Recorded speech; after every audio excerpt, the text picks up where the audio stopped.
de agentes de AI, né, de IA, que é uma tendência muito forte para 2025. São programas projetados para executar as tarefas de forma independente, exigindo quase nenhuma supervisão humana. Então, o agente faz tudo para você: a reserva de um restaurante, a compra de uma passagem aérea, uma pesquisa de medicamentos e o pedido na farmácia que você acaba escolhendo, né?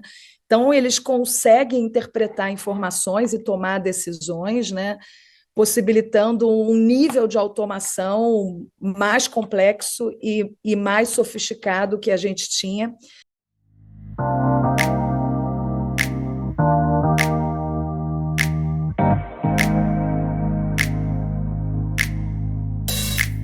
Olá, boa noite. Obrigada pelo convite, Ademir. Obrigada Não por. está saindo som aqui. Não está saindo? Vocês me ouvem? Só um minuto, o som não está saindo. Tá. Agora sim, agora está saindo o som, Cláudia. Bom, boa noite. Obrigada pelo convite. Um privilégio finalmente ter conseguido conciliar a agenda para participar desse evento tão importante, tão relevante, com essa audiência super diferenciada. Eu sei que eu estou no final já da agenda, todo mundo está cansado, então vou tentar ser o mais leve possível. Deixa eu tentar compartilhar aqui só alguns charts que eu montei para facilitar um pouco a nossa discussão. Só um minutinho. Share. Vocês estão vendo a minha apresentação aqui? Sim. Certo. Bom, obrigada aí pela apresentação. Peço desculpas pelo atraso. Estava numa reunião de conselho aqui, estou até ainda no site da empresa e resolvi entrar daqui para não correr o risco da conexão cair. Vou começar compartilhando um pouquinho a agenda, né? Eu trouxe aqui 5 blocos, né, para dividir com vocês ao longo dessa meia hora, ou quanto tempo eu tenho, só para me programar aqui. 30 minutos, Cláudia. 30 minutos? Vou tentar ser o mais breve possível. O primeiro, falar um pouquinho de organizações exponenciais, né? Como essas empresas estão revolucionando o mercado, combinando tecnologias com pessoas, processos revisados e inovando em modelos de negócio para um crescimento acelerado. Vou aproveitar e trazer aqui também algumas tendências do World Economic Forum, que aconteceu em Davos, na Suíça, recentemente, na semana de 20 de janeiro. O terceiro bloco, trazer algumas tendências tecnológicas para 2025. Escolhi aqui as 10 para dividir com vocês. Dentre essas tendências, naturalmente, a gente tem a inteligência artificial, a IA, mas eu preparei aqui uma visão, quis dar um duplo clique na inteligência artificial, que é o assunto do momento, e não teria como vir aqui hoje, né, com tudo que aconteceu ao longo desses últimos 2 dias em relação ao DeepSeek, né, que é o laboratório chinês que lançou um concorrente com uma série de pontos diferenciais em relação ao ChatGPT. Então, eu queria falar um pouco de growth mindset aplicado ao fenômeno DeepSeek e trazer um pouquinho disso daqui para vocês. Então, avançando aqui, né, eu queria começar com essa frase do Edward Osborne Wilson. Ele foi um dos principais nomes da sociobiologia, um campo de estudo que avalia o comportamento animal e humano a partir de uma abordagem evolutiva. Ele lecionou em Harvard, né, universidade super tradicional americana, por mais de 40 anos, e escreveu aí vários livros também e ganhou vários prêmios Pulitzer, né? E ele fala que o verdadeiro problema da humanidade é o seguinte, né, que a gente tem emoções paleolíticas, instituições medievais e traduzindo, né, tecnologia divina. Então, como combinar e como aterrissar isso tudo, e vou voltar nessa citação ao longo da apresentação, né? Mas como a gente vem aqui com o tema do futuro exponencial, onde é que está esse futuro, né? Na verdade, ele já chegou, ele só não está uniformemente distribuído, né? Que é o que fala o William Gibson, que é um escritor de ficção científica. E quais serão as tecnologias que vão moldar o 2025 e para frente, né? A gente está pronto para aproveitar ao máximo essas oportunidades que vão surgir, né? Como cada um de nós, como líderes, né? Como colaboradores, e as nossas empresas estão se preparando para essas mudanças tecnológicas, né? E quando a gente olha para frente, a velocidade dessas inovações e o impacto que elas vão ter nos negócios e na sociedade são ciclos cada vez mais rápidos e cada vez menos previsíveis, né? Então, como é que a gente monta uma abordagem estratégica para conseguir navegar por esse cenário? E a gente vê tecnologias poderosas existentes, né? Eu estou no conselho da Gênesis, que é genômica e medicina personalizada, é uma joint venture do Einstein e do Fleury, e a gente vê tecnologias trazendo esse efeito amplificador desde a inteligência artificial até a biologia sintética, né?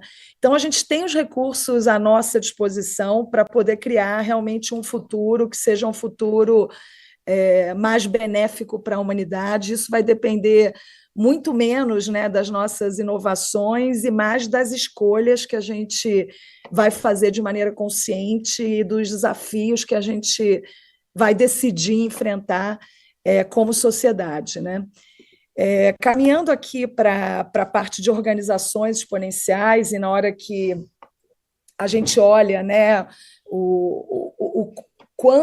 a quantidade enorme, né, de novas empresas que nasceram e disruptaram empresas existentes, incumbentes, né, combinando exatamente essas tecnologias exponenciais, com revisão de processos, com pessoas certas nos lugares certos para atingir modelos de negócio que possibilitem, né, essa quebra de barreira de entrada.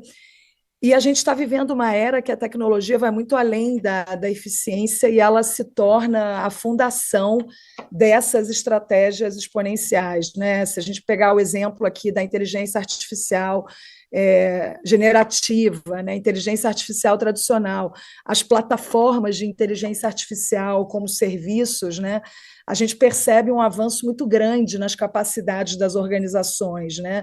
E essas inovações acabam viabilizando, né, a criação de soluções mais rápidas, mais flexíveis e melhor preparadas para se adaptar a esse ritmo acelerado de demanda, né, do mercado, dos nossos clientes, do ecossistema, da sociedade. Recentemente, eu assisti uma apresentação do Salim Ismael sobre organizações exponenciais, né, e ele destaca 4 elementos, né, que eu queria compartilhar aqui com vocês, né? O primeiro é que elas se posicionam realmente como organizações ágeis, né? O pensamento ágil, trabalham a cultura do erro não como fracasso, mas como um grande aprendizado, né? Se a gente olhar para trás, até a nossa vida pessoal, profissional, as situações que a gente mais evoluiu, que a gente mais aprendeu, os grandes professores foram muito mais os erros do que os acertos, do que os sucessos, né?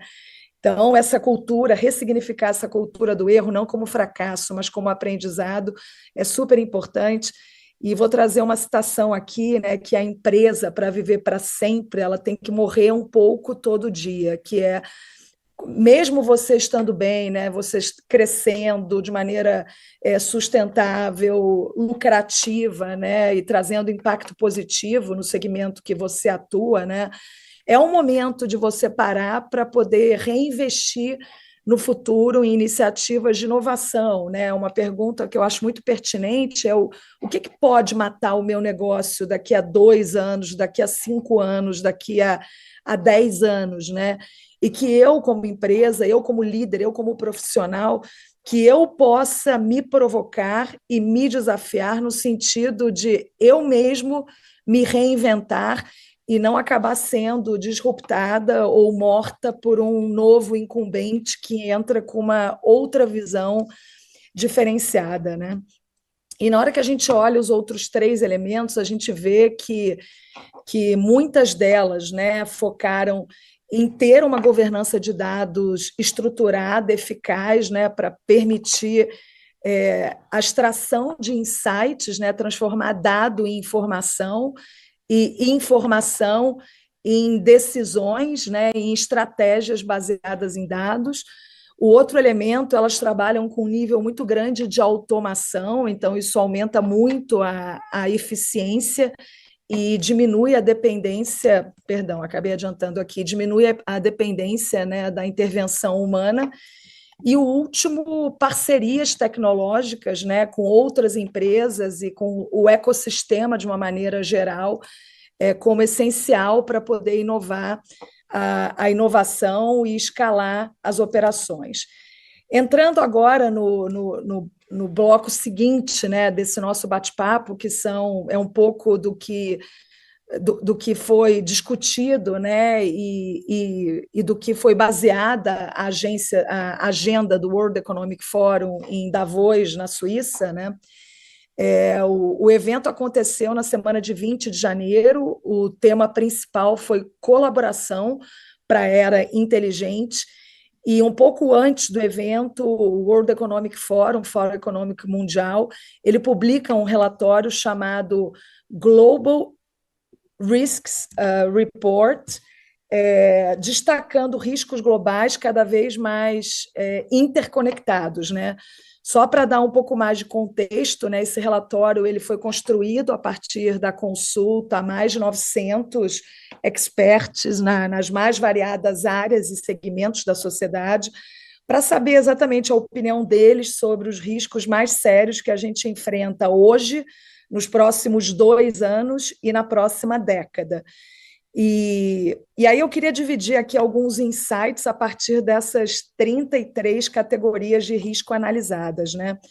Se a gente olha aqui essa visão aqui para frente dos 2 anos e dos 10 anos, a gente percebe que, pegando a inteligência artificial, que é um tema que a gente vai detalhar um pouco mais para frente, os especialistas classificaram esses resultados adversos, né, oriundos das tecnologias de inteligência artificial, entre os 3 riscos menos graves nos próximos 2 anos, mas olhando os próximos 10 anos, que é a parte da direita, a próxima década, esses riscos da inteligência artificial acabam classificados como o 6º risco mais sério, né? E aqui fica uma reflexão, né, que desinformação e informação falsa, né, são consideradas como o risco mais sério no curto prazo, olhando aqui o horizonte de 2 anos, né, e podem estar relacionadas com a inteligência artificial, que aparece aqui em 6º, olhando os próximos 10 anos, né.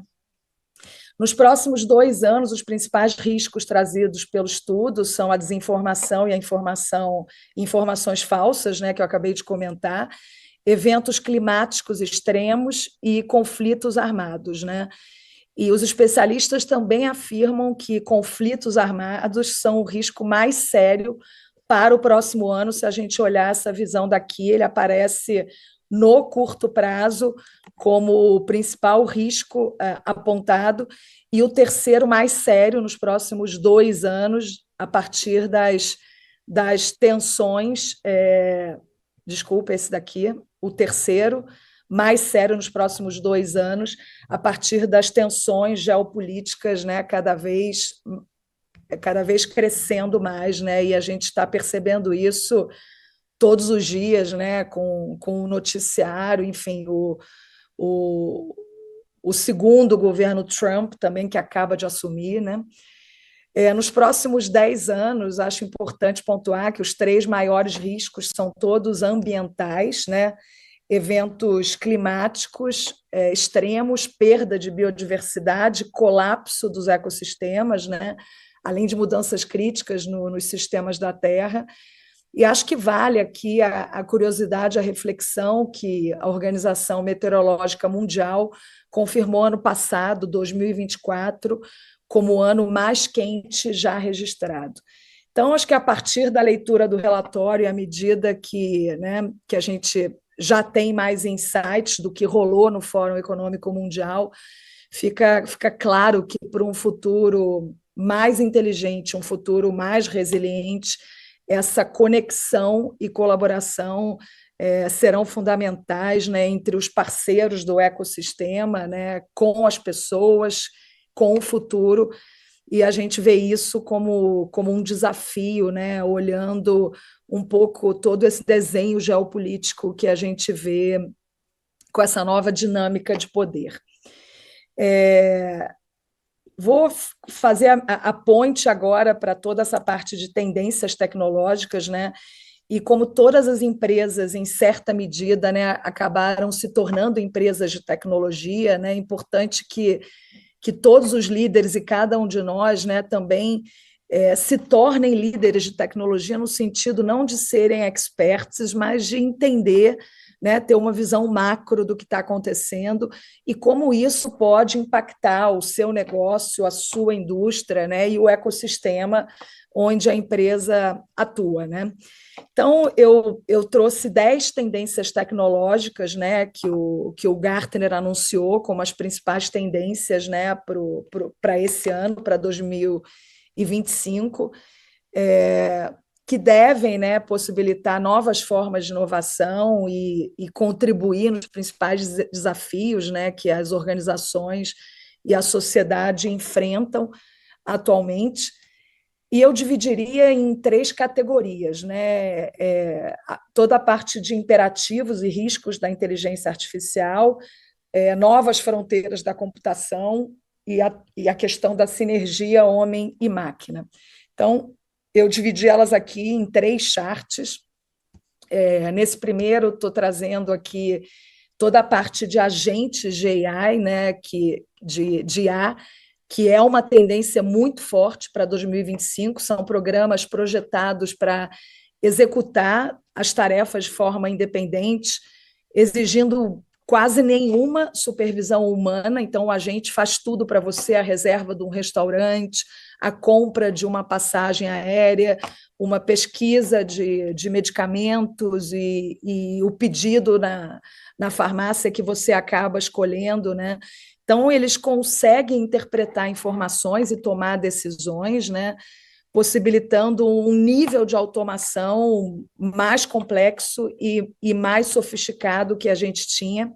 A OpenAI lançou semana passada, né, a sua nova ferramenta de agentes de inteligência artificial e acabou não se comentando tanto da notícia por todo o efeito que repercutiu no mercado o anúncio, né, da chinesa DeepSeek, que a gente vai falar um pouco mais adiante.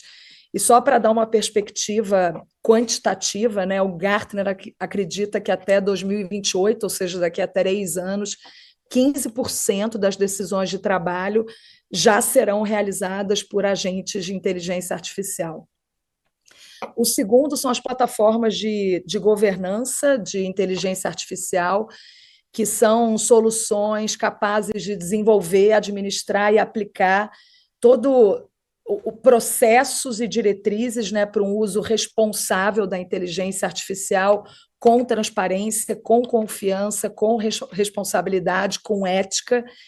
E para trazer também esse feeling quantitativo, né, o Gartner previu que nos próximos 3 anos as empresas que adotarem plataformas robustas, né, de governança de inteligência artificial, elas devem ter 40% menos incidentes éticos relacionados a essa tecnologia. Indo aqui para o terceiro, toda a questão da computação com eficiência energética, né, a sociedade como um todo fala muito de ESG, né? Então, como trabalhar o desenho, né? A fabricação, a operação de computadores, de data centers e dos inúmeros sistemas digitais para minimizar esse impacto, minimizar o consumo de energia, né? E a pegada de carbono.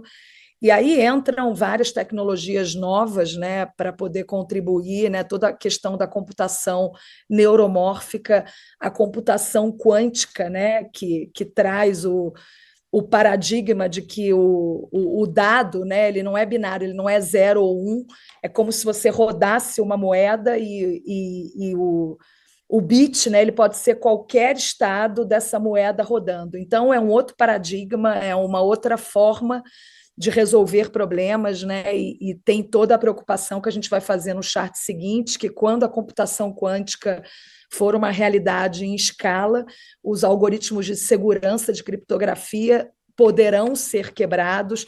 Então, tem toda uma discussão já em andamento da criptografia na era pós-quântica, que é também uma tendência do Gartner que está no chart seguinte.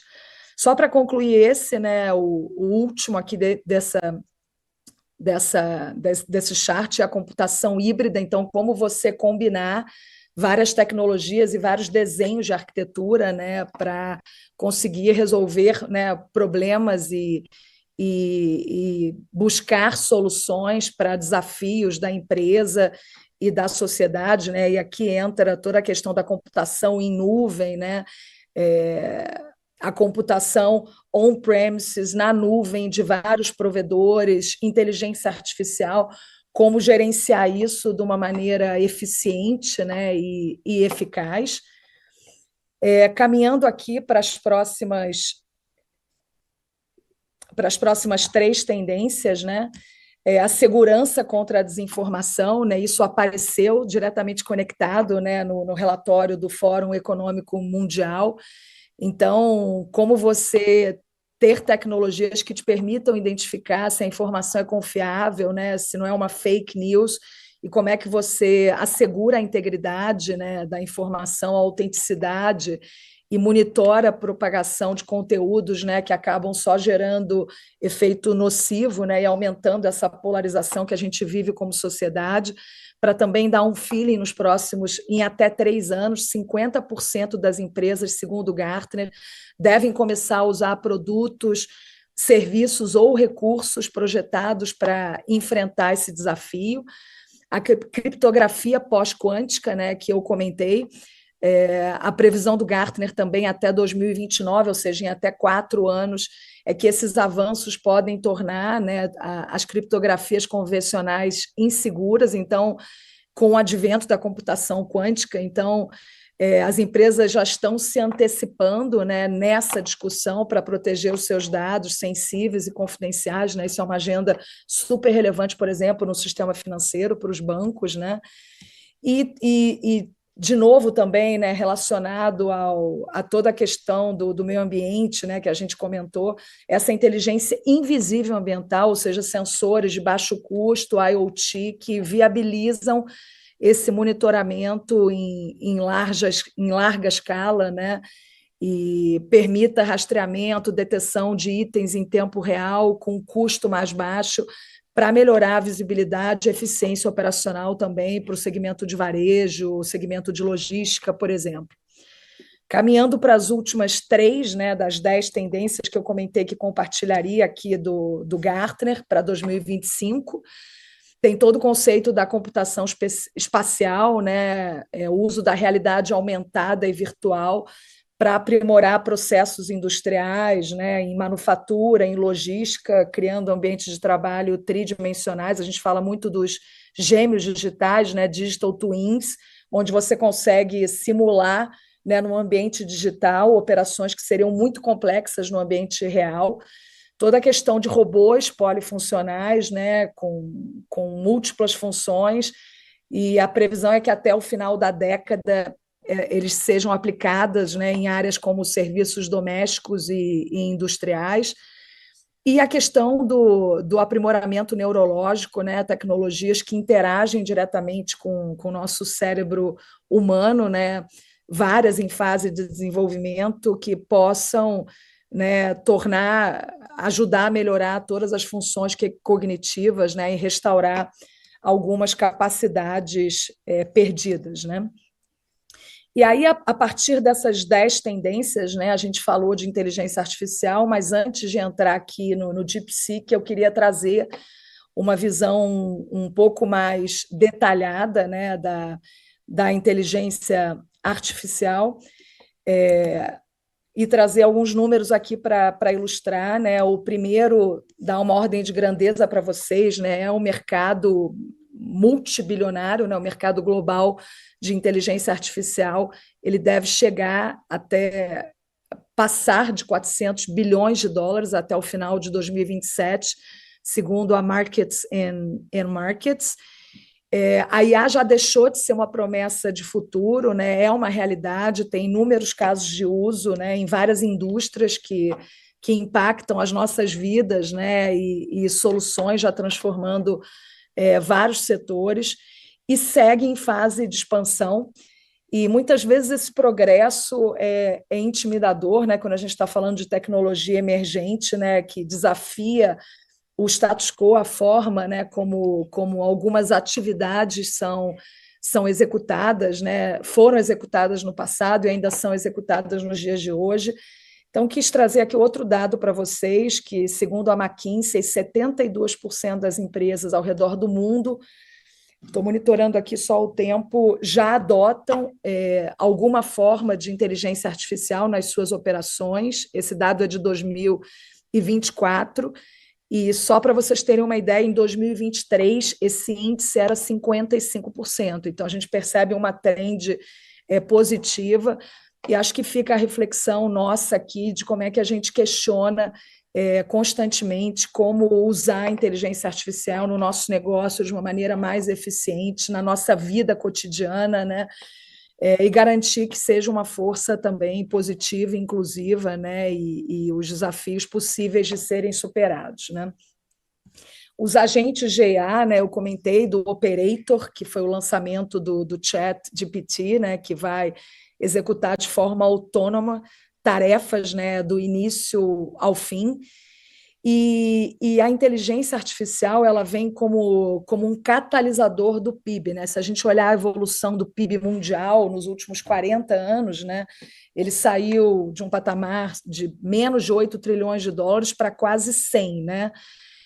E se a gente olhar nesses 4 anos, a segunda parte desse período, quer dizer, os últimos 20 anos, foi um período de muita aceleração no PIB, justamente pelo advento de várias tecnologias, né? A maturidade da internet, a computação em nuvem, toda a parte de dados e analítico. Então, a tecnologia ela vem viabilizando esse crescimento e essa geração de riqueza no mundo, né? Além de democratizar o acesso à tecnologia, né? Hoje a gente vê empresas pequenas e médias com muito mais chances de competir, né, com as grandes que sempre tiveram acesso e passando a ter um protagonismo muito maior. Então, a inteligência artificial ela vai ter um papel tão ou mais impactante que a internet e a mobilidade tiveram nos últimos 20 anos. Eu diria que talvez seja a grande revolução que a nossa, né, que a minha geração vai surfar olhando para frente. E aí entram em pontos importantes, né, relacionados à governança, né, que é o uso responsável e ético, né, da inteligência artificial, para garantir que a tecnologia ela é neutra, né, ela não é boa nem ruim, né, o uso da tecnologia tem que ser positivo, né, de forma a beneficiar a sociedade, né, e o contexto que a gente está inserido de maneira ética, né? Então, importante a democratização dessa tecnologia para todos, né? Apesar da a gente ter desemprego, né, em vários países, em várias economias, a gente vê um gap ainda no mercado brasileiro e em vários países, né, para profissionais qualificados em tecnologias exponenciais, inclusive a inteligência artificial. E o Brasil é um país que tem o maior, ele está previsto de ter o maior índice de adoção da IA generativa, então fechar esse gap de mão de obra é super importante, né? Trabalhar isso a nível da liderança, né? Para que a liderança entenda e possa exercer o seu papel, né? A gente vê várias empresas de tecnologia no Brasil e no mundo, né, com programas importantes, né, de capacitação e formação de mão de obra, e não esquecer esse conceito do da tecnologia do bem, né? O tech for good, ou good tech, que a gente chama, né? Sempre lembrando da ética, da transparência, né? Da segurança, né? Que são três dimensões importantes nesse sentido. As plataformas de governança, né, são essenciais para monitorar e regular o uso da inteligência artificial. Isso apareceu também como uma das tendências do Gartner, né? E a tecnologia vem, na maior parte dos casos, para amplificar o ser humano, né, como profissional e como empresa. Então, ela amplifica as nossas ações. Então, a responsabilidade que a gente tem, né, de garantir que o uso da tecnologia, né, seja transparente, né, da inteligência artificial seja explicável, ético, que respeite, né, as políticas de privacidade, que seja robusto, né, que seja eficiente, é uma responsabilidade importante no sentido de garantir que essa amplificação que essa tecnologia traz para o ser humano seja uma amplificação percebida de forma positiva. E o último elemento aqui é a questão, a IA é uma metatecnologia, né? A gente está na primeira onda de adoção da IA pelas empresas, né? E a estimativa é que a gente leve aí como sociedade de 5 a 10 anos para perceber ainda mais impacto, e fazendo um paralelo, né, com o tempo que a internet levou para amadurecer, é mais ou menos metade, né? Então, os ciclos tecnológicos eles são cada vez mais rápidos. E a inteligência artificial, ela é uma tecnologia. Por que ela é uma metatecnologia? Porque ela consegue orquestrar e amplificar essa evolução de múltiplas tecnologias, né? Trazendo toda essa capacidade de cognição e aumentos de produtividade, né? E aí vou dar um exemplo aqui, conectado também à questão de criptossegurança, que apareceu tanto no relatório do Fórum Econômico Mundial e também como uma das tendências do Gartner, né? Só para vocês terem uma ideia do tamanho de desafio, né? Se a gente pegar uma empresa média, né, em termos de número de funcionários, que trabalhe com vários canais, que tenha operações, né, em vários sites, conectada com vários parceiros do ecossistema, a gente está falando que essa empresa ela sofre aproximadamente dezenas de milhões de incidentes de segurança por mês. Então, é um número muito grande. Quando a gente está falando de um grande banco, uma telco, né, as grandes empresas, esse número vai para a casa do bilhão. Então, usando inteligência artificial, você consegue reduzir esse número de incidentes, estratificando para um conjunto menor o que pode ter uma alta probabilidade de acontecer e também um alto impacto. Você consegue reduzir esse conjunto para um range, né, uma faixa de 0,1%. E aí, nesse conjunto reduzido, você aplica as ferramentas, né, de segurança para fazer o trabalho de prevenção, de predição, de remediação, né, com uma assertividade muito maior. Então, esse é o conceito de uma metatecnologia, né? A IA ela é pervasiva, né? Ela se combina com outras tecnologias para poder potencializar a produtividade e o efeito. E aí, antes de entrar aqui no que eu preparei para dividir com vocês do DeepSeek, queria comentar um pouquinho, né, dessa questão do growth mindset e conectado ao tema, né, dessa discussão nossa, que é a transformação exponencial, né? Então, você ter um growth mindset, né, uma mentalidade de crescimento, né, falando em português, né, perdão, exponencial, você é aberto, né? Você tem uma adaptabilidade para mudar rapidamente, para abraçar as inovações, para, né, para perenizar a empresa no sentido de morrer um pouco cada dia para viver para sempre, para se preparar para o futuro, né? E a gente percebe que organizações que adotam essa mentalidade de crescimento, elas são muito mais propensas a inovar e a implementar, né, essas novas ideias, novas iniciativas no dia a dia, né? E elas tendem a prosperar e a se diferenciar, né, nesse ambiente que a gente está vivendo, que a única certeza é a mudança, né, e cada vez mais ciclos de inovação mais rápidos, né, com a velocidade muito maior e alguns imprevisíveis, né? E a DeepSeek, eu diria que aplicou bem esses conceitos de growth mindset, né? Então, pegando aqui a chamada do The Atlantic, né, a surpresa chinesa, né, e pegando os 3 pontos que a gente que a gente conversou no chart anterior, mentalidade de crescimento, adaptação rápida e aproveitar as oportunidades, né? A DeepSeek rivalizou diretamente, né, com o ChatGPT americana, com custos muito menores de treinamento, de inferência, custos menores para os desenvolvedores e tudo no modelo de código aberto, né, que a gente chama de open source, né, que é um modelo que fomenta essa inovação colaborando com o ecossistema. Já estou com o tempo estourado, mas já estou no finalzinho aqui. O segundo é essa adaptação rápida, né? Adaptabilidade, ou seja, a gente viu, né, o quanto esse anúncio afetou a indústria de inteligência artificial nos Estados Unidos, né? A Nasdaq, né, como índice, e queda relevante nas ações de grandes empresas de tecnologia, né? E aproveitou a oportunidade, né? Eles não tiveram acesso, né? Pelo menos é o que diz, né? A verdade tem pelo menos 3 versões, então a gente só pode comentar do que a gente ouve, mas uma das premissas é que não tiveram acesso aos chips, né, top de linha da NVIDIA, né, para inteligência artificial.